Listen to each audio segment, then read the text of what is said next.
Bonjour à tous.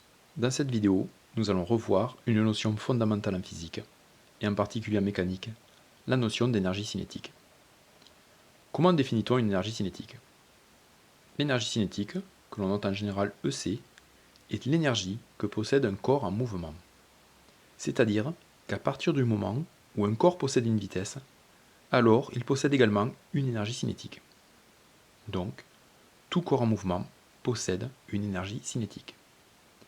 Et comme toute énergie, l'énergie cinétique s'exprimera en joules.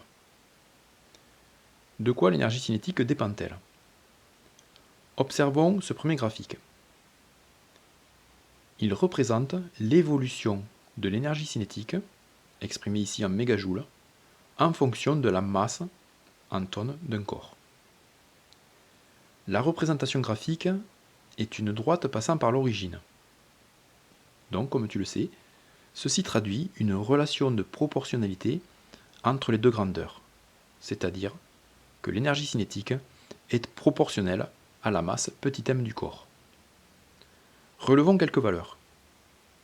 Si la masse petit m égale 4 tonnes, graphiquement, nous lisons une valeur d'énergie cinétique égale à 1,9 MJ. Prenons une masse deux fois plus importante, c'est-à-dire une masse petit m égale 8 tonnes. Nous lisons alors une valeur d'énergie cinétique égale à 3,8 MJ. L'énergie cinétique a elle aussi doublé quand la masse a doublé. Il y a bien proportionnalité. Donc, on retient, l'énergie cinétique est proportionnelle à la masse petit m du corps. Puisque nous avons vu que l'énergie cinétique est l'énergie d'un corps en mouvement, cette énergie cinétique doit aussi dépendre de la vitesse petit v du corps. Observons ce second graphique. Il nous montre l'évolution de l'énergie cinétique, exprimée ici en kilojoules, en fonction de la vitesse petit v du corps. Nous voyons une courbe, ce qui implique que l'énergie cinétique n'est pas proportionnelle à la vitesse petit v. Comme dans l'exemple précédent, prenons des valeurs. Par exemple, pour une vitesse petit v égale 50 km/h, nous lisons une valeur d'énergie cinétique EC égale à 95 kJ. Si la vitesse est multipliée par 2, c'est-à-dire une vitesse égale à 100 km/h, alors nous lisons une valeur d'énergie cinétique EC égale 380 kJ.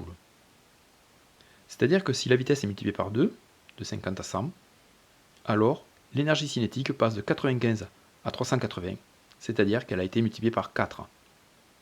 Donc, l'énergie cinétique est proportionnelle au carré de la vitesse.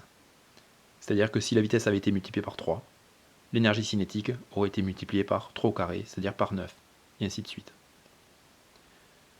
Par conséquent, l'expression de l'énergie cinétique doit faire apparaître qu'elle est proportionnelle à la masse petit m et qu'elle est aussi proportionnelle au carré de la vitesse petit v. Cette expression est donc la suivante, EC égale 1/2 de mv carré, ou EC égale 1/2 de mv2. Avec EC exprimé en joules, petit m exprimé en kilogrammes, et petit v en mètres par seconde. Alors, nous allons faire attention à l'unité de vitesse. Nous devons exprimer petit v dans l'unité du système international, c'est-à-dire en mètres par seconde, et non en kilomètres par heure. Donc il faudra penser à convertir.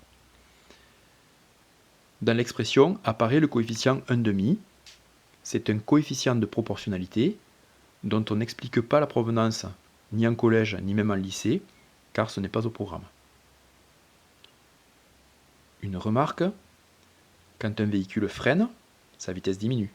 Donc, son énergie cinétique va diminuer également. Or, comme tu le sais, une énergie ne peut pas disparaître. C'est-à-dire qu'en freinant, l'énergie cinétique doit être transformée en un autre type d'énergie. Elle se transforme essentiellement en chaleur, c'est-à-dire en énergie thermique au niveau des freins. Donc, ce qu'il faut retenir sur cette notion, tout d'abord l'expression de l'énergie cinétique, EC égale 1/2 de mv2, avec les unités qui vont avec, en faisant bien attention d'exprimer la vitesse en mètres par seconde et non en kilomètres par heure. Et donc ce qu'il faut retenir, c'est que si la vitesse double, nous avons vu que l'énergie cinétique était multipliée par 4. Si la vitesse triple, l'énergie cinétique est multipliée par 9, et ainsi de suite.